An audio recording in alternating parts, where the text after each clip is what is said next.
O engano mais perigoso do diabo. Eu tenho alguns amigos que me contaram uma história de que estavam tirando as férias dos sonhos.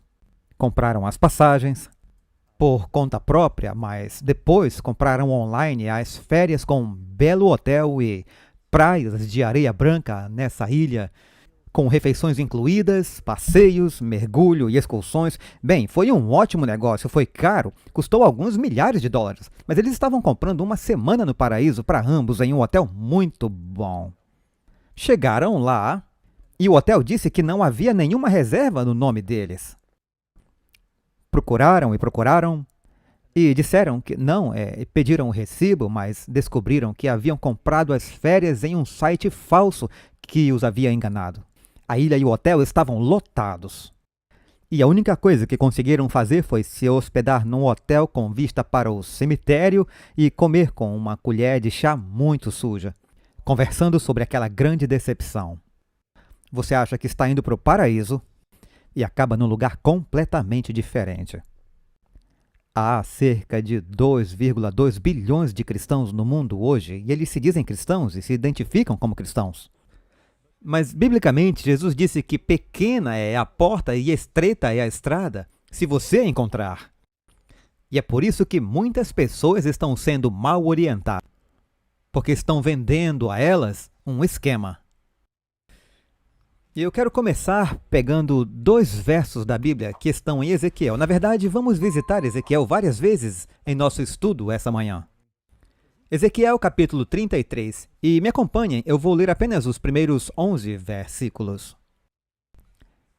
E veio a mim a palavra do Senhor, dizendo: Filho do homem, fala aos filhos do teu povo, e dize-lhes: Quando eu trouxer a espada sobre a terra, ou seja, um exército, uma batalha, e o povo da terra tomar um homem dos seus termos e o constituir por seu atalaia, e vendo ele que a espada vem sobre a terra, tocar a trombeta e avisar o povo, se aquele que ouvir o som da trombeta não se der por avisado, e vier a espada e o alcançar, o seu sangue será sobre a sua cabeça. Ele ouviu o som da trombeta, mas não se deu por avisado.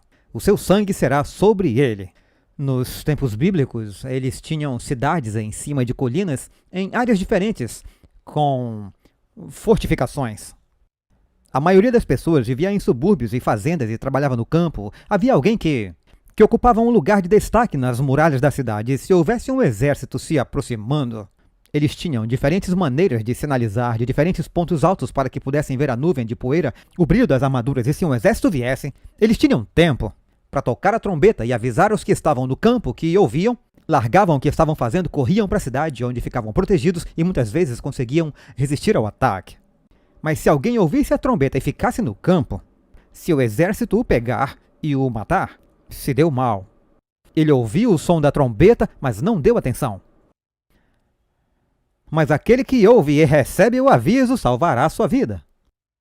Mas se o vigia vê a espada chegando, ele vê o exército se aproximando, e se preocupar mais com sua própria segurança, correrá e contará sua família, mas não tocará a trombeta. Parafraseando.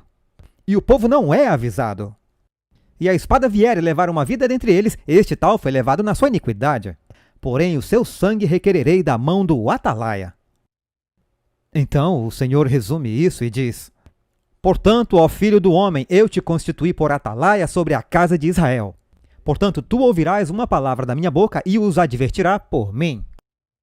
Quando eu disser ao ímpio, homem ímpio, certamente tu morrerás. O salário do pecado é a morte. Se tu não falar e não advertir o ímpio do seu caminho, o ímpio morrerá na sua iniquidade, mas o seu sangue eu exigirei da sua mão. Se, porém, advertires o ímpio para que se converta do seu caminho e ele não se converter, morrerá na sua iniquidade, mas tu livraste a tua alma.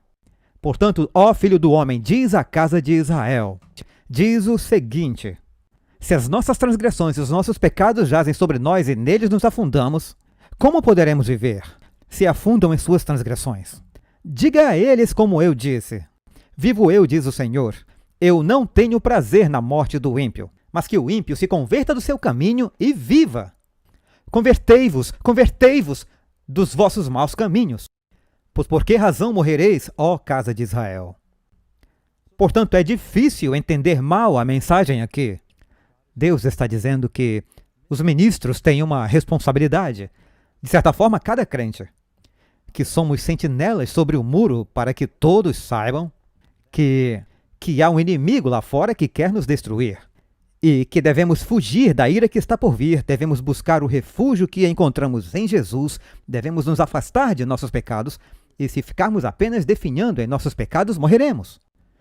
E ele apela no final disso, ele diz que o pecado será a sua ruína, convertei-vos, convertei-vos. Em hebraico, você não aumenta o tom da voz quando quer destacar um ponto, mas através da repetição. É como Jesus disse em verdade, e aqui ele está dizendo, convertei-vos, convertei-vos, para que vocês não morram. E uma das mensagens mais importantes que Deus dá em sua palavra é que precisamos ter cuidado para não sermos enganados por essa forma exterior de piedade sem poder. Forma de religião sem poder. Portanto, há muitas coisas que talvez não entendamos. A Bíblia é grande. Podemos não concordar com as 7 trombetas, mas elas estão aí. Conheço bons cristãos que discordam se elas são do passado, do futuro, ou se há uma aplicação dupla. Há cerca de 145 mil pessoas que veem os 144 mil de forma diferente. Há diferentes pontos de vista sobre o batismo. Haverá pessoas no céu que foram batizadas da maneira errada. Há diferentes pontos de vista sobre dieta e vida saudável. Sabia que haverá pessoas no céu que comeram carne de porco? Haverá pessoas no céu, como Martinho Lutero, que bebiam cerveja? Você está muito calado agora. Você achava que esse era o pecado imperdoável? Haverá pessoas no céu, como John Newton, que escreveu Amazing Grace, que fumava. Na época, achavam que fazia bem para os pulmões. Acredite ou não. Haverá muitas pessoas no céu que podem ter interpretado mal algumas coisas, mas há outras coisas que você não pode errar ou perderá tudo. O que você não pode entender errado é o que é necessário para ser salvo. Entender isso de forma errada é como sair no meio do Oceano Pacífico sem uma bússola em um dia nublado e dizer: acho que vou improvisar e encontrar o caminho de casa. Você não está sendo corajoso ou arrogante. Isso é suicídio. Se você não tiver uma bússola confiável, não saberá para onde está indo. Portanto, dentre todas as coisas que talvez não entendamos, uma que precisamos entender é o que Deus quer de nós para sermos salvos, o que é esperado.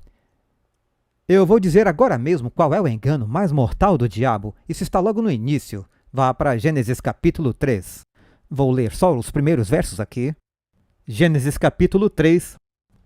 Ora, a serpente era mais astuta e mais sagaz do que qualquer animal do campo que o Senhor Deus tinha feito.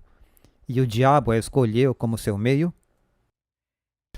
E disse à mulher: Deus de fato disse que você não deve comer de todas as árvores do jardim. Ele começa questionando a palavra de Deus e citando-a erroneamente. E a mulher disse à serpente: podemos comer do fruto das árvores do jardim, mas do fruto da árvore que está no meio do jardim, que é a do bem e do mal, Deus disse: não comereis dela, nem tocareis, para que não morra. Então a serpente disse à mulher: você não vai morrer de verdade. Deus sabe que no dia em que você comer dela, seus olhos se abrirão e você será como Deus, conhecendo o bem e o mal. Então, quando a mulher viu que a árvore era boa para comer e era agradável aos olhos, provavelmente tinha uma fragrância agradável, atraente. Evidentemente, ele havia feito algo notável para a serpente que de repente estava falando. Uma árvore que faz alguém querer ser sábio. Ela tomou do fruto e comeu. E também deu ao marido que estava com ela, e ele comeu. Então os olhos de ambos se abriram e perceberam que estavam nus, e as coisas só pioraram de lá para cá. Portanto, o engano mais perigoso do diabo é que as advertências sobre o pecado não se aplicam a você. Deus não está realmente falando sério quando diz que o pecado realmente lhe traz satisfação, mas não traz. Que, de alguma forma, você terá uma experiência melhorada por meio do pecado, mas isso é uma mentira. Sabe, lá atrás, em 2008, Todos nós vimos o desenrolar do mais sério esquema Ponzi, fraude e golpe na história do mundo. Bernie Madoff, as pessoas se divertiam com seu nome porque ele fugiu com o dinheiro de todo mundo. Bernie Madoff fugiu com 64,8 bilhões de dólares do dinheiro de outras pessoas. É igualmente surpreendente como isso levou tanto tempo, mas as pessoas colocaram as economias de suas vidas e confiaram que ele faria o dinheiro crescer. Ele prometia retornos melhores do que qualquer outra pessoa, o que deveria deixá-lo desconfiado. Como se diz no mundo dos investimentos, os porcos são abatidos. Quer dizer que se você for ávido por altos rendimentos, na verdade você pode ser levado ao matadouro. E ele prometia retornos imensos. Havia pessoas novas que continuavam investindo, querendo ganhar dinheiro com essa maravilha, que ele estava guardando dinheiro para si mesmo, estava trabalhando nos livros e alterando os números e conseguiu de forma muito inteligente esconder isso até mesmo dos investidores durante anos. Ele era o presidente da Nasdaq. Confiável! Podemos confiar no Bernie? E descobriu-se que, da noite para o dia, ele havia quebrado e perdido por seus gastos em investimentos ruins. Imagine aquelas pessoas que trabalharam a vida inteira economizando, planejando todos aqueles anos bons e descobriu que um vigarista os enganou e vocês não têm mais nada. Precisa começar tudo de novo. Haviam empresas que investiram o dinheiro de outras pessoas em fundações que deveriam doar para causas dos pobres e foram dizimadas. O diabo é um golpista. Ele faz promessas que ele mesmo não planeja cumprir. E algumas pessoas estão correndo o risco de perder tudo. E isso é algo que você não pode entender errado, amigo. Jesus deixou isso claro em seus ensinamentos iniciais, em Mateus, o Sermão da Montanha, capítulo 7. Mateus, capítulo 7, versículo 21. Nem todo aquele que me diz Senhor, Senhor, entrará no reino dos céus, mas aquele que faz a vontade de meu Pai que está nos céus. Muitos me dirão, Senhor, Senhor, naquele dia, ou seja, no grande dia do juízo. Senhor, Senhor, porventura não profetizamos em teu nome? Eles conhecem o nome do Senhor. Expulsamos demônios, eles parecem ter alguma evidência de sucesso em seu nome. E fizemos muitas maravilhas, parece haver poder. E eu lhes declarei que nunca os conheci. Apartai-vos de mim, vós que praticais a iniquidade. Nem todo mundo que toma o nome de Jesus é automaticamente salvo.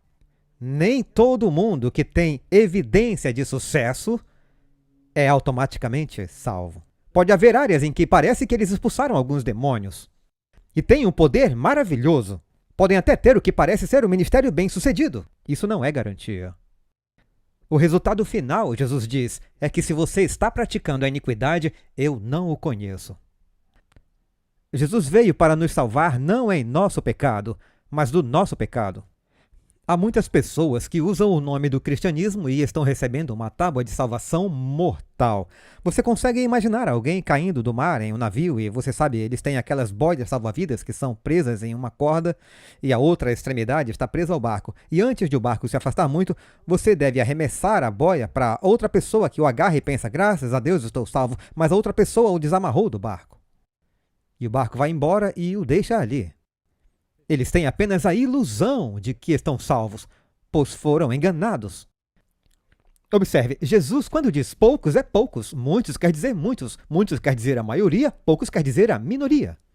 Ele diz, muitos virão a mim naquele dia. Então, é a minoria ou a maioria que é enganada e pensa que está salva quando não está? Então, como saber se você não é um deles? Para mim, essa é a pergunta mais importante que eu e você devemos fazer a nós mesmos. E dizer, Senhor, eu quero saber se eu tenho... Já ouviram falar na situação de vida e morte? O que pode ser mais vida e morte se perder a vida física é ruim, mas perder a vida eterna é pior.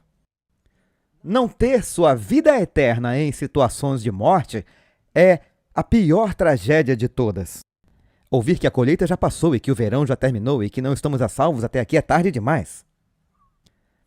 Então você pode dizer, como posso saber? Jesus nos dá a resposta. Vamos até Mateus 7,15. Cuidado com os falsos profetas, que vêm a vocês vestidos como ovelhas, mas por dentro são lobos devoradores. Vocês os conhecerão pelos frutos. Alguém colhe uvas de espinheiros ou figos de cardos? Assim também toda árvore boa dá bons frutos, mas a árvore má dá maus frutos. Semelhantemente, toda árvore boa dá bons frutos, mas a árvore ruim dá frutos ruins. Toda árvore que não dá bons frutos é cortada e jogada no fogo. Se você não produzir o fruto, não conseguirá sobreviver, mas é possível saber qual é a árvore pelo fruto. Portanto, pelos frutos os conhecereis. Portanto, se uma pessoa disser, louvado seja Deus por eu ser cristão, é aí que muitas pessoas se enganam. Eu fui à igreja e o pastor me disse que se eu repetisse essa oração e aceitasse a Cristo, agora eu tenho o dom da vida eterna e pela fé é tudo que eu preciso, basta crer que você está salvo. E eles não instruem. Espera. Esse é o primeiro passo, é o ponto de partida. Somos salvos de nossos pecados passados pela fé, por meio da sua graça, mas você deve se arrepender de seus pecados. Ou seja, você abandona seus pecados. Confessamos nossos pecados. Quem confessar e abandonar seu pecado terá misericórdia, é o que a Bíblia diz. Você não pode simplesmente orar e parar por aí. É aí que grande parte dos cristãos está. E eles seguem com essa ilusão de que estão salvos. Eles pensam, todos ao meu redor estão agindo e vivendo exatamente como eu estou vivendo. Tem pouquíssima diferença entre nós e o mundo. Eles são ótimas pessoas. Todos nós devemos estar salvos. Mas você já se arrependeu, confessou e abandonou seus pecados? Você nasceu de novo? Você é uma nova criatura? Você está se afastando do que é ruim e fazendo o que é bom? Agora, você pode estar pensando, Pastor Doug, você está ensinando perfeição? Não. Eu tenho algumas árvores nas colinas e eu sei que árvore é pelo tipo de fruta que ela dá. Mas eu tenho uma notícia para vocês. Nem toda a fruta dessa árvore é comestível. Portanto, você pode ser o tipo certo de árvore com o tipo certo de fruta, mas isso não significa que não haverá falhas ou defeitos em sua vida. O segredo é, você abandonou seus pecados? Se você cair, está arrependido? Você se arrepende? Se entristece por tê-lo entristecido? Eu ouvi um pastor dizer uma vez que as pessoas vêm à igreja, elas se juntam à igreja, elas aceitam a Jesus, começam a seguir ao Senhor, mas tem um pecado que as está incomodando. 20 anos depois, aquele pecado ainda está ali, mas não incomoda mais. Nos acostumamos com ele. E é isso que Jesus está dizendo, que é muito perigoso. Sim, os cristãos cometem erros, mas precisam estar crescendo. Ele é o autor e consumador de sua fé. Existe a santificação. Se um bebê come com os dedos aos 8 meses de idade, tudo bem. Mas se ele tiver 13 anos e ainda tiver com comida na orelha e no nariz, é melhor levá-lo ao médico, tem algo errado. Estão entendendo? E há cristãos que estiveram na igreja a vida inteira. Não cresceram. E você se pergunta, eles estão realmente salvos? Essa é a pergunta que não pode nos confundir. Bem, não importa como você rotula uma pessoa. A Bíblia diz, pelos frutos os conhecereis. Eu gosto de lembrar às pessoas a história em que Abraham Lincoln sempre lhe perguntavam, há tantas distorções de termos e política, e ele perguntava a alguns amigos, quantas patas tem um cachorro? E eles respondiam, 4. Ele disse, bem, suponhamos que você chame uma cauda de perna. Quantas patas tem um cachorro? Eles diziam 5. Errado. Chamar a cauda de perna não significa que ela seja uma perna. Ela continua sendo uma cauda. E você não pode mudar a verdade mudando os rótulos. A verdade é a verdade. Jesus veio para nos salvar dos nossos pecados. Se permanecemos em pecados e não nos afastamos, não viveremos. Devemos nos arrepender de nossos pecados. João 15, versos 1 e 2, Jesus ainda falando sobre os frutos. Eu sou a videira verdadeira e meu pai é o agricultor. Todo ramo em mim que não dá fruto, note que são ramos nele, dizem ser cristãos. Todo ramo em mim que não dá fruto, ele tira, e todo ramo que dá fruto, ele o poda. Você será disciplinado, mas se der frutos, ele o podará para que dê mais frutos. Deus olha para os frutos, nós também devemos olhar para os frutos. A Bíblia diz em 2 Coríntios 13 que cada um examine a si mesmo. Mas pastor, isso soa farisaico. Parece que você está sendo crítico, parece legalismo. Eu quero ler para vocês uma citação do livro Caminho a Cristo, página 60. Há dois erros que os filhos de Deus, em particular aqueles que há pouco passaram a confiar em sua graça, precisam especialmente evitar. Quais são eles? Primeiro, é o de se reportar às próprias obras e confiar naquilo que podem realizar para ficar em harmonia com Deus. Aquele que procura tornar-se santo buscando por meio das próprias obras guardar a lei está tentando algo impossível. Tudo o que o ser humano possa fazer sem Cristo está poluído pelo egoísmo e pecado. Somente a graça de Cristo por meio da fé pode nos santificar. Tudo bem, só queria enfatizar isso. Todos concordamos? Qual é o outro erro? O erro oposto e não menos perigoso é acreditar que Cristo isenta a pessoa de guardar a lei de Deus, que, considerando que somente pela fé nos tornemos participantes da graça de Cristo, nossas obras nada têm a ver com a nossa redenção. Agora, eu me deparo com isso o tempo todo no mundo evangélico. Muitos amigos aí são boas pessoas, mas mencionou o sábado, Pastor Doug, fique para lá com a lei. Somos salvos pela graça. Não precisamos mais guardar os mandamentos. Eu sempre gosto de dizer, sério? Qual deles você está quebrando? Tudo bem pecar? Você diz que é cristão. Não. Geralmente o problema é apenas com o quarto mandamento. É claro que alguns cristãos também têm problemas com o segundo mandamento sobre a idolatria, mas eles dizem, não, somos salvos pela fé. Eles acham que qualquer ideia de guardar a lei, o que Jesus foi bem claro. Ele disse, todo aquele que ensinar os homens a violar um dos menores mandamentos será chamado menor no reino dos céus. Mateus 5. Mas aquele que praticar e ensinar será chamado grande no reino dos céus. Deus quer que sejamos obedientes. Você pode vir a Jesus do jeito que está. Mas eu tenho uma notícia, ele o ama demais para deixá-lo como está. Você precisa abandonar seus pecados e se arrepender dos pecados, pois você não vai conseguir. Você vai perder tudo. Não vale a pena. Foi isso que o diabo disse a Adão e Eva. Vou levá-los a uma experiência mais elevada. Vai te satisfazer. O prazer será inimaginável. Vocês experimentarão a bênção. Eles deram ouvido à tentação do diabo e pensaram que não teriam que enfrentar as consequências. Ele disse, vocês não vão morrer de verdade. Em quem você vai acreditar? Deus disse, pecou, morreu. Obedeça e viva. Porque Deus amou o mundo de tal maneira que deu seu único filho, para que todo aquele que nele crer não pereça, mas tenha vida eterna. Há duas opções, viver ou perecer. E a Bíblia diz que devemos nos afastar de nossos pecados se quisermos viver. Agora, Deus nos dá o que precisamos para obedecê-lo. Ele nunca pedirá que você faça algo sem capacitá-lo a fazer. Mas há muitas vozes falsas por aí, são falsos mestres. Já falamos sobre eles na leitura das Escrituras. Vejam também 2 Timóteo. Paulo adverte sobre esses falsos mestres em 2 Timóteo 3,5.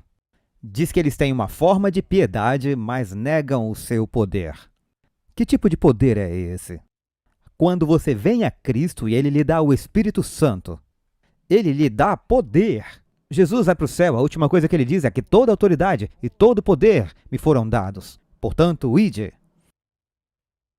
2 Timóteo 4, verso 2. Ele diz ao jovem discípulo que pregues a palavra, instes a tempo e fora de tempo, redarguas, repreenda, exortes com toda a longanimidade e doutrina. Por quê? Porque virá um tempo em que não suportarão a sã doutrina. Há uma doutrina mortal. Mas segundo os seus próprios desejos, porque tem coceiras nos ouvidos, porque é atraente e soa melhor.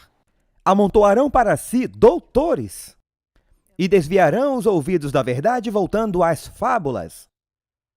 Paulo advertiu em Atos 20 e 29, ele disse algo semelhante. Porque eu sei que depois da minha partida entrarão no meio de vós lobos selvagens que não pouparão o rebanho. E de entre vós mesmos se levantarão homens falando coisas perversas para atraírem os discípulos após si. E é difícil dizer isso a vocês, mas... E sabe, eu gostaria de poder dizer que nossa denominação está imune a isso.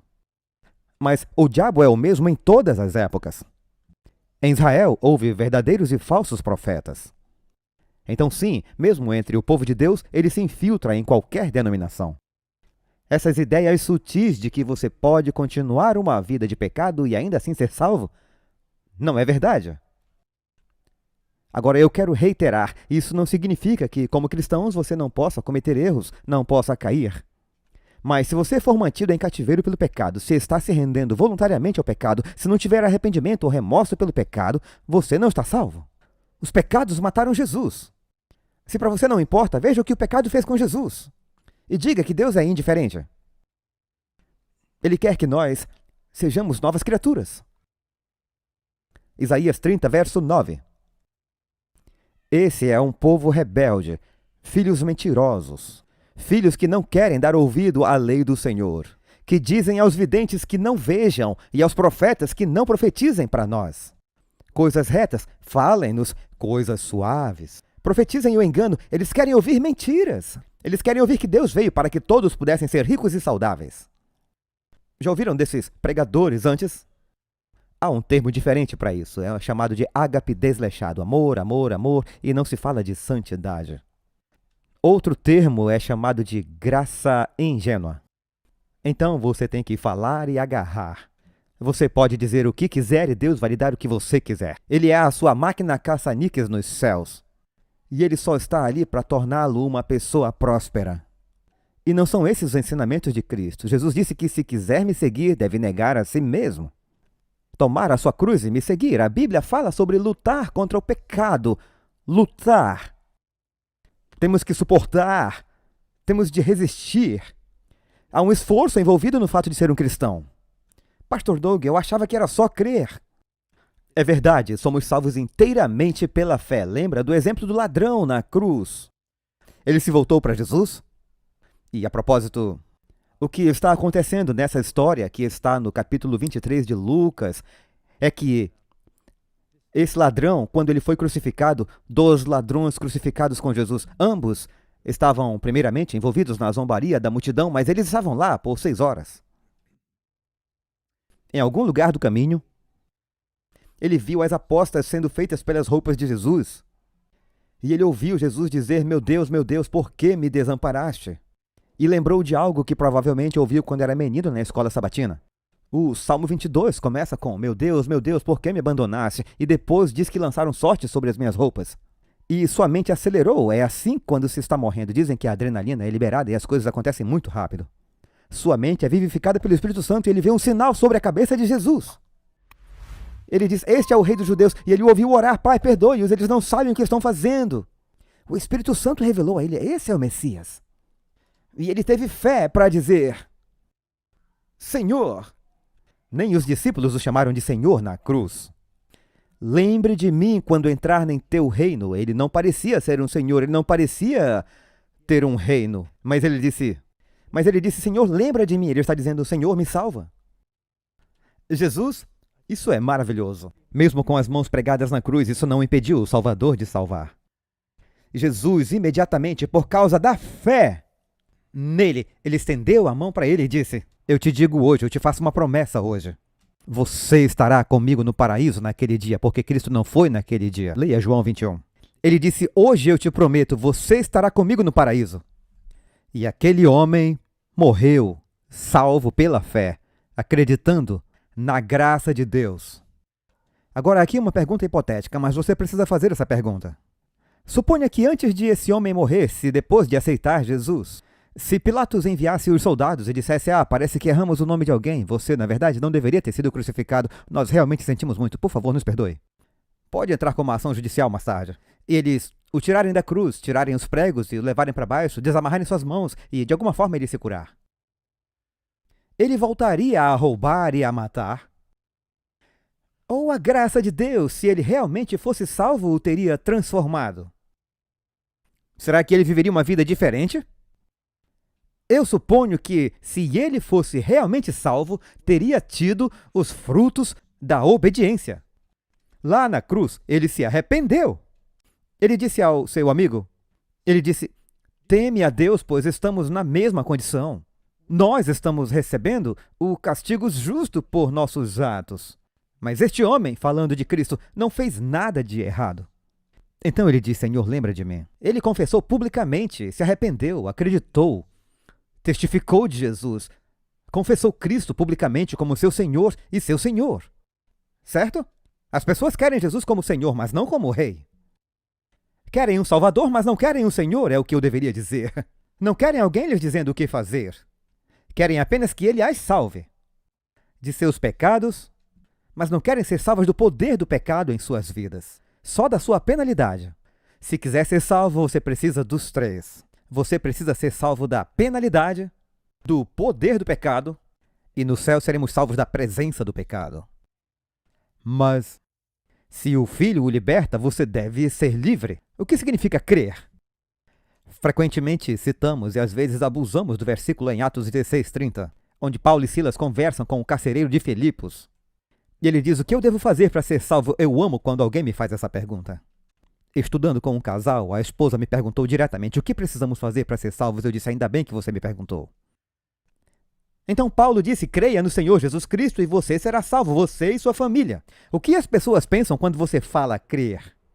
Acham que significa que Jesus é o Filho de Deus, certo? Que ele morreu pelos pecados do mundo e também pelos meus pecados. Eu acredito nisso. Quer dizer que estou salvo. Basta crer nisso. Nem Jesus, nem Paulo, nem os hebreus entendiam isso assim. Acreditar significa crer no que ele disse, e o que Jesus disse: negue-se a si mesmo, tome a sua cruz e siga-me. Temos que nos afastar e nos arrepender de nossos pecados. Deixe-me contar a parte que as pessoas não leem. Leia um pouco mais em Atos 16:32. Após dizerem ao carcereiro: creia e você será salvo, então falaram a palavra do Senhor a ele e a todos que estavam em sua casa. Por isso eles podem dizer você e sua família, porque eles ensinaram a palavra. E o que foi que eles ensinaram? Jesus foi para o céu e disse: ensinando os homens a guardar todas as coisas. Que coisas? Que eu vos tenho ordenado. Eles aprenderam os mandamentos de Deus. Ele podia dizer: creiam. Eles sabem o que significa acreditar. Suponha que você esteja num caminho, e esse caminho chegue a um prado e haja um grande precipício. E lá embaixo, a uma grande distância, há um rio furioso e um canyon. Tipo um Gulf, maior que o Grand Canyon. E há uma ponte. Eu entendo, eu não estive lá, mas eu gostaria de ver. Eles têm uma ponte no Grand Canyon que simplesmente passa por cima do canyon. É um piso de vidro. A ponte não dá em nada. As pessoas ficam impressionadas quando saem e olham para baixo e não veem nada embaixo delas. E algumas rastejam até lá e não sabem o que fazer. Estivemos em Singapura e em Taiwan. Fomos ao topo das torres de energia em Taipei, onde você pode subir até lá e há um ponto em que você fica em cima de um vidro. Você pode ficar em cima de um vidro e isso não me incomoda nem um pouco porque eu vou o tempo todo. Eu já vi isso antes. Mas algumas pessoas vão até essa ponte de vidro e o coração começa a acelerar como se tivesse medo dessa ponte para lugar nenhum. E elas dizem: eu não acredito, sabe? Vai que dá um terremoto e eu caio nesse desfiladeiro, e voltam dali. Então você chega a essa... Eu não esqueci minha história. Você chega a essa ponte que atravessa o canyon e alguém lhe pergunta: você acredita que essa ponte lhe levará para o outro lado? Você diz: sim, eu acredito. Por que você acredita? Bem, porque tem uma placa dizendo que essa ponte é sólida e que ela me levará para o outro lado. Mas você não entra na ponte. Então você vê outras pessoas descendo a ponte e elas não parecem estar caindo e alguém diz: você já acredita? Agora eu acredito, e eles parecem mais pesados que eu. Você ainda acredita? Na verdade, não. Ainda está tudo aqui em cima. Finalmente, como provar sua crença? Você caminha até a ponte. Você crê que ela o manterá em pé. E até chegar ao ponto em que você diz: acredito que Jesus pode me salvar dos meus pecados, eu vou me converter, ou seja, arrepender-me dos meus pecados. Vou confessar, vou abandonar, vou começar a fazer algumas coisas tangíveis. Então, você não crê de verdade. Tiago 2,19, você crê que há um Deus? Você faz bem, até os demônios creem. É bom acreditar, mas não é aí que termina. Os demônios acreditam. Em Lucas 4, um homem possuído por demônios gritou e disse: deixe-nos em paz para Jesus. O que tenho a ver contigo, Jesus de Nazaré? Vieste para nos destruir? Eu sei quem tu és, o Santo de Deus. Os demônios sempre diziam: sabemos quem ele é. Acreditavam que ele era Deus? Acreditavam mais no poder dele do que você. Não acreditavam que ele morreu na cruz? O diabo não crê que ele morreu por seus pecados? Sim. Ele tentou impedir isso. E isso vai salvar o demônio? Não. Portanto, não basta acreditar que ele morreu, mas acreditar que ele pode transformar seu coração e lhe dar um novo poder. Portanto, amigos, como Paulo diz em Gálatas 4,16, sou seu inimigo se eu lhe digo a verdade. Você quer ouvir essas coisas? Não existe pecado no céu. O diabo foi expulso por pecar. Se ele foi expulso por pecar, nós não vamos entrar pecando. Isso faz sentido? Ezequiel 28:16. Você pecou, portanto eu o expulso como profano. 1 Coríntios 6:9. Não sabeis que os injustos não herdarão o reino de Deus? Não se deixem enganar, nem os fornicadores, nem os idólatras, nem os adúlteros, os puros de coração é que verão a Deus. Homossexuais, os sodomitas, os ladrões, os avarentos, os bêbados, nem os festeiros, nem os roubadores, como Barney Madoff, herdarão o reino de Deus. E assim são alguns de vocês. Paulo está dizendo aos coríntios, vocês tinham esses problemas, mas ele tem uma lista bem maior. Ele diz, não importa o pecado, Deus pode perdoar e salvar vocês. Ele diz, vocês eram, ou seja, em português isso quer dizer passado. Vocês eram, ou seja, não são mais. Vocês foram purificados, santificados. Gálatas 5:19, as obras da carne são evidentes, que são adultério, fornicação, impureza, lascívia, idolatria, feitiçaria, ódio. Como andar por aí sendo odiado? Contendas, discussões, ciúmes, explosão de ira, mau humor, ambições egoístas, dissensões, heresias, inveja, assassinatos, bebedeiras, folias e coisas semelhantes, às quais eu já disse antes. E repito, Paulo diz, vejam, continua dizendo que aqueles que praticam essas coisas não herdarão o reino de Deus. Eu quero herdar o reino de Deus. Você não pode continuar a praticar essas coisas. Não adianta acreditar e continuar vivendo como o mundo. Deus está chamando a igreja para a santidade. Apocalipse 21, verso 27. De modo algum entrará nela coisa alguma que contamine ou cause abominação ou mentira. Falando do céu. Não haverá pecado no céu. Deus deve nos salvar de nossos pecados. Hebreus 12:1. Deixe de lado todo o peso e o pecado que tão facilmente nos prende. Aprecio o fato de Paulo assumir que escreveu Hebreus. Eu aprecio Paulo admitindo que podemos ser facilmente enredados. O pecado é muito tentador. Ele nos atrai em nossa mente, em nosso corpo, em nosso orgulho, no nosso egoísmo. O diabo está sempre dizendo, só mais uma vez, depois você se arrepende. E dessa vez isso vai lhe trazer satisfação. E pode até haver algum prazer temporário no pecado, mas não dura. É uma grande mentira. Por isso lutamos. A Bíblia diz que estamos correndo essa corrida e que o diabo está sempre tentando nos atrapalhar com o pecado. Somos facilmente atacados, mas o que ele diz? Deixem de lado a maior parte do peso. Deixem de lado todo o peso. Você já viu que é incrível para mim que os atletas olímpicos, agora os links que eles acessam, quando eu era criança eu assistia natação. Eles pulavam na água usando aquelas roupas de banho grandes e largas, nadavam, tinham cabelos longos e perceberam que com aquele traje, aquela pequena diferença faz com que eles vençam em frações de segundos. Eles começaram a usar Speedos. Então passaram a cortar o cabelo para ter a chance de ir ainda mais rápido. Daí começaram a raspar a cabeça e a usar toucas de natação. E eles não queriam que nada os atrasasse. E os corredores? Eles têm tênis de corrida super técnicos e leves. Põem de lado qualquer peso, qualquer coisa que possa retardá-los, mas você e eu nos arrastamos pelo mundo pensando, será que isso vai fazer alguma diferença? Agora você não vencerá nenhuma corrida, a menos que perceba que deve ser pela graça de Deus livre dos pecados do mundo. Uma das maneiras de identificar uma pessoa que está a caminho do céu é que ela está constantemente lutando contra o pecado. Ela não ignora, não se sente confortável com ele. É aí que você corre o risco de se afastar do Espírito Santo. É como se você dissesse, eu não estou nem aí, isso não é importante, desde que eu peque menos que os outros. Esses são os tipos de engano que o diabo tem. Efésios 4:22, que quanto ao trato passado, vos despojeis do velho homem que se corrompem pelas concupiscências do engano. Deve haver arrependimento. Voltando a Ezequiel, capítulo 33, verso 13.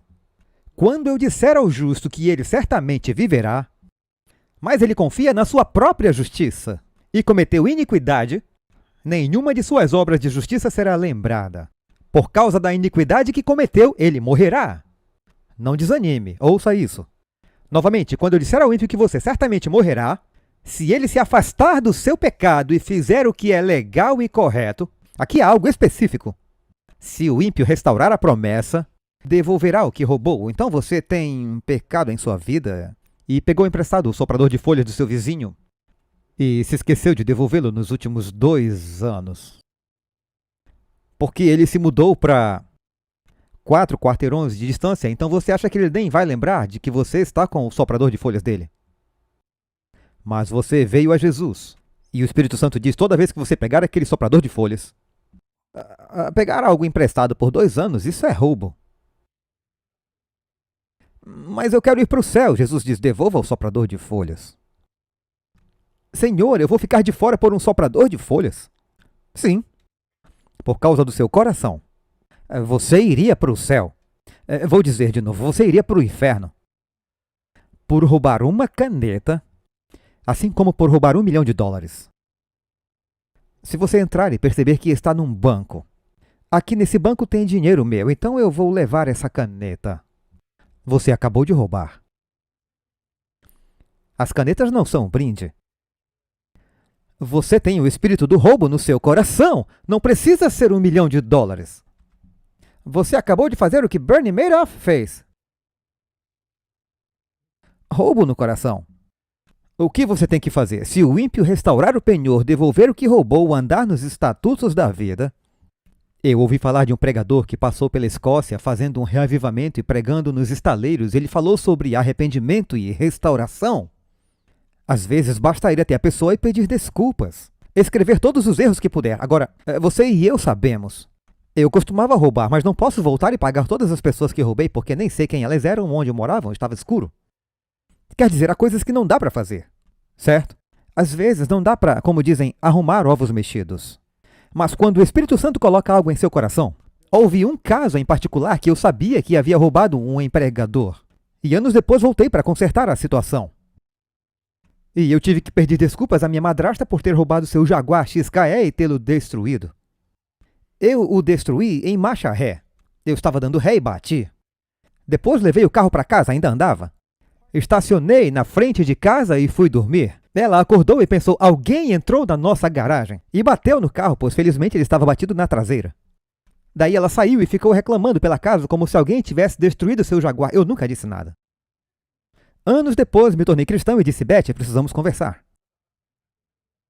A essa altura eu sabia que ela não ia esquentar porque ela já tinha uma Lamborghini. Então... Finalmente eu tive que falar, pois me incomodava o fato de ter mentido para ela. Eu devo ter mentido sobre outras coisas, mas essa, o Espírito Santo me incomodou. Portanto, ser cristão significa... Talvez seja necessário consertar alguns erros. Isso que é arrependimento. Devolve o que foi roubado, anda nos estatutos da vida sem cometer iniquidade. Ele certamente viverá, ele não morrerá. Nenhum de seus pecados que cometeu será lembrado contra ele. Ele fará o que é lícito e correto, ele viverá, eu amo isso. É o Evangelho, bem ali no Antigo Testamento, Ezequiel, entre todas as pessoas, falando de salvação pela graça, arrependimento. Retornar. Deus é misericordioso, é longânimo, mas de modo algum inocentará o pecado. Ou seja, se persistirmos em nossa vida de pecado, o que mais podemos fazer? Se voluntariamente continuarmos a pecar, Hebreus 10, 26. Após recebermos o conhecimento da verdade, não há mais sacrifício pelo pecado. Não significa que você não cometerá mais um erro, mas que se você se conformou com uma vida de pecado, depois de Jesus morrer para salvá-lo do pecado, e você não está fazendo tudo o que pode humanamente para cooperar com o poder divino, para andar em novidade de vida, não há mais nada que ele possa fazer. Você quer que ele ofereça um segundo filho por você? Não há mais sacrifício pelo pecado. Deus não quer que ninguém pereça, mas que todos venham a se arrepender.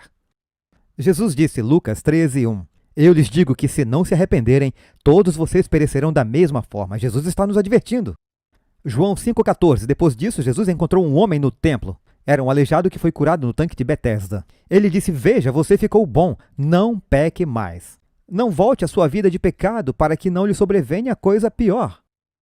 Ele diz à mulher que foi pega em adultério e ela é culpada de pecado. Ele diz, eu não a condeno, vá e não peque mais. Jesus nunca disse vai e peque um pouco menos. Vai e veja se consegue reduzir seus pecados.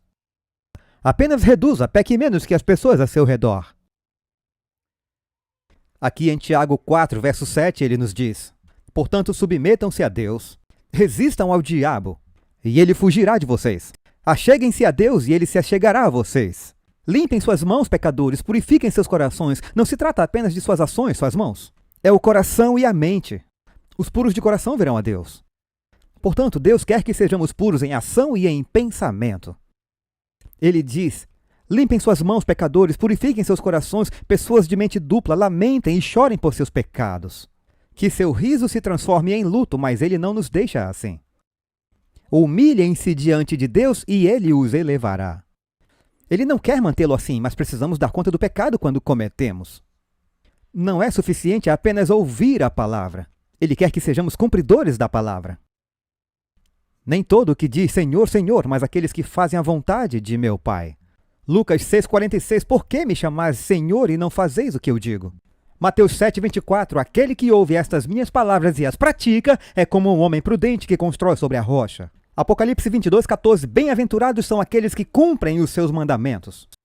João 3, ou melhor, 3 João 1, verso 11. Amados, não imitem o que é mal, mas o que é bom. Aquele que faz o bem é de Deus, aquele que faz o mal não viu a Deus. Está tão claro em toda a Bíblia que Deus quer que sejamos novas criaturas. Sabe, Moisés, em seu apelo final, no fim de sua vida, eu gosto muito da maneira como ele coloca isso. Deuteronômio, capítulo 30, verso 15. Vês aqui, hoje te tenho proposto a vida e o bem, a morte e o mal. Porquanto hoje te ordeno que ames ao Senhor teu Deus. Muitos vão até esse período, ame o Senhor teu Deus. Eu te amo, Senhor.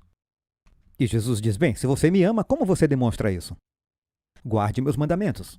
Note que Moisés diz, ame, estou ordenando que você ame o Senhor seu Deus, ande em seus caminhos e guarde seus mandamentos, seus estatutos e seus juízos, para que você viva e se multiplique e prospere. E o Senhor seu Deus o abençoará na terra que você possuir. Mas se em seu coração você se desviar, não ouvindo, for arrastado e adorar outros deuses e servi-los, eu lhe anuncio hoje que você certamente perecerá. Observe que ele diz, você vive por um lado e perece por outro, como em João 3,16. Vocês não prolongarão seus dias na terra que atravessarem o Jordão para possuir. Os céus e a terra tomo hoje por testemunhas contra vós, de que tenho proposto a vida e a morte, a bênção e a maldição. Escolhe, pois, a vida para que vivas, tu e a tua descendência. Como se escolhe a vida? Ao escolher Jesus, ao escolher a graça de Jesus. A graça de Jesus não significa apenas a sua misericórdia e seu favor. A palavra graça significa que temos poder. Deus não nos dá a graça para pecar, mas para nos manter longe do pecado. E ao sermos tentados, se nos voltarmos para Deus, Ele enviará todos os anjos do céu para nos ajudar. Na maioria das vezes, só oramos depois de termos caído. Se orarmos quando tentados, nos aproximarmos de Deus e nos submetermos a Deus, resistirmos ao diabo, Ele enviará forças sobrenaturais para nos ajudar, o que nos permitirá ter sucesso. Essa é uma chave muito importante, eu espero ter deixado isso claro. Para que você ame o Senhor seu Deus, para que obedeça a sua voz, para que se apegue a Ele, pois Ele é a sua vida e a duração dos seus dias, para que você possa habitar na terra que o Senhor jurou a seus pais, Abraão, Isaque e Jacó. Bem, há muito cristianismo falso sendo espalhado por aí, sabem por quê? Todos querem ver a sua igreja crescendo. Querem parecer bem-sucedidos. E o verdadeiro evangelho é um desafio. As pessoas se afastaram de Jesus. Quando ele lhes deu a verdade, ele teve que perguntar aos discípulos, vocês vão me deixar? Às vezes é duro ouvir a verdade. E os pastores estão querendo enlarguecer o caminho estreito.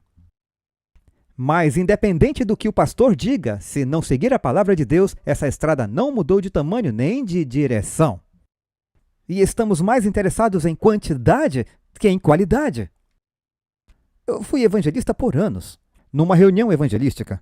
E a primeira coisa que o presidente da conferência, ou quem quer que seja, vai lhe perguntar é, foi ótima reunião? Que ótima reunião! Quantos foram batizados?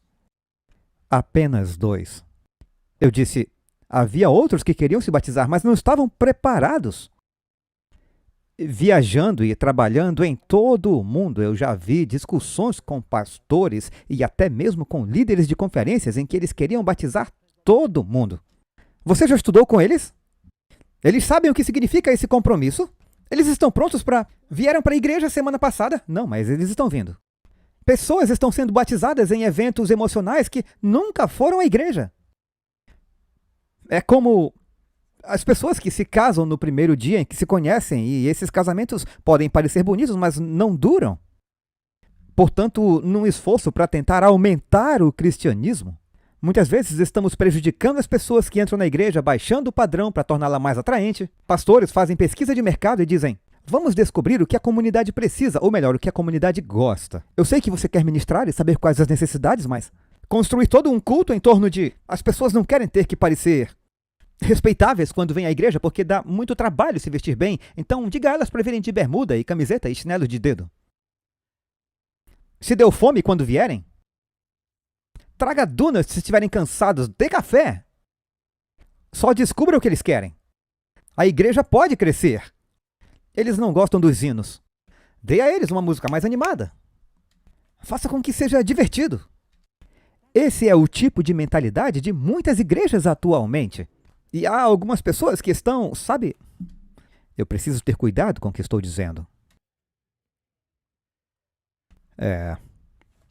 Vocês sabem o que eu estou dizendo. Estamos baixando o padrão de santidade. Estamos tentando ampliar o caminho estreito e mudar sua direção para que possamos atrair mais pessoas do mundo. Foi o que a igreja fez durante a Idade das Trevas. Disseram: teremos mais pagãos na igreja se trouxerem seus ídolos. Começaram a se comprometer para a igreja crescer. E como resultado, em pouco tempo, sim, havia muita gente na igreja, mas ela não significava mais nada. Você mal conseguia distinguir a igreja do mundo. Portanto, o diabo está tentando diluir o evangelho para tentar atrair mais pessoas. Eu quero ler algo para vocês da Review and Herald de 1904. Nossas igrejas estão ficando enfraquecidas. Por receberem como doutrina os mandamentos dos homens, muitos são recebidos na igreja que não são convertidos. Permite-se que homens, mulheres e crianças participem do solene rito do batismo sem que sejam plenamente instruídos quanto ao significado dessa ordenança. A participação nessa ordenança significa muito, e nossos ministros devem ter o cuidado de dar a cada candidato ao batismo instruções claras quanto ao seu significado e à sua solenidade. Sacrifícios estão envolvidos. O que significa seguir a Jesus? Quando um casal chega e diz: vamos nos casar, queremos nos casar, um bom pastor diria: vamos em frente, mas primeiro vamos ter um aconselhamento, pois queremos que o casamento dure. Se você batiza uma pessoa cedo demais, não está ajudando, está prejudicando e prejudicando a igreja. Que saibam que é um compromisso para que quando assumirem, mantenham. Alguém disse uma vez que se uma pessoa entra na igreja muito rápido, ela normalmente sai rápido também. Elas precisam manifestar seus frutos. Que elas manifestem frutos que sejam evidência de justiça, disse João Batista. Bem, eu tenho mais a dizer, mas deixe-me encerrar com o seguinte. Há alguns anos atrás, lembro de ter ouvido falar de uma senhora que estava morrendo de câncer e processou seu farmacêutico. E ela ganhou um processo de 2,2 bilhões de dólares. Mas o que levaria um júri a conceder mais de 2 bilhões de dólares a alguém? Esse farmacêutico, Robert R. Courtney, era um serial killer, mas como ele matava as pessoas, era diluindo suas receitas. Essas medicações para câncer e outras doenças são dosadas com muito cuidado. Não pode passar ou terá efeitos colaterais com a quimioterapia. Também não pode ser menos ou não fará efeito. E ele pensou: se eu diluir e dividir em 2 ou 3 partes, posso ganhar mais dinheiro e vender mais remédio. E ele nunca se importou com as consequências para as pessoas que estavam morrendo. E ao longo de mais de uma década, ele preencheu mais de 90 mil prescrições em que ele diluiu a receita. E não há como saber quantos morreram por causa disso. Bem, é isso que o diabo está fazendo com o evangelho. Ele está diluindo até o ponto em que ele fica sem efeito. E o está diluindo. É como se as pessoas estivessem em um campo de prisioneiros de guerra e continuassem adicionando mais água à sopa até que ela não tivesse mais valor nutricional. E o diabo está fazendo isso com o Evangelho hoje, amigos. Espero ter livrado minha alma de seu sangue hoje. Ficou bem claro que precisamos fugir da ira que está por vir. Ou temos um problema. Vamos morrer. O salário do pecado é a morte. Estamos todos sob essa sentença. Só há uma maneira de escapar. É aceitando o sacrifício de Jesus, recebendo Cristo, acreditando em Jesus e depois seguir a Cristo e seus ensinos. Ter os frutos do Espírito, amor, alegria, paz, bondade, fé, temperança em nossas vidas. É isso que significa ser salvo, por favor. Não se deixe enganar pelo engano mais perigoso do diabo, de que podemos ter uma forma de piedade sem poder.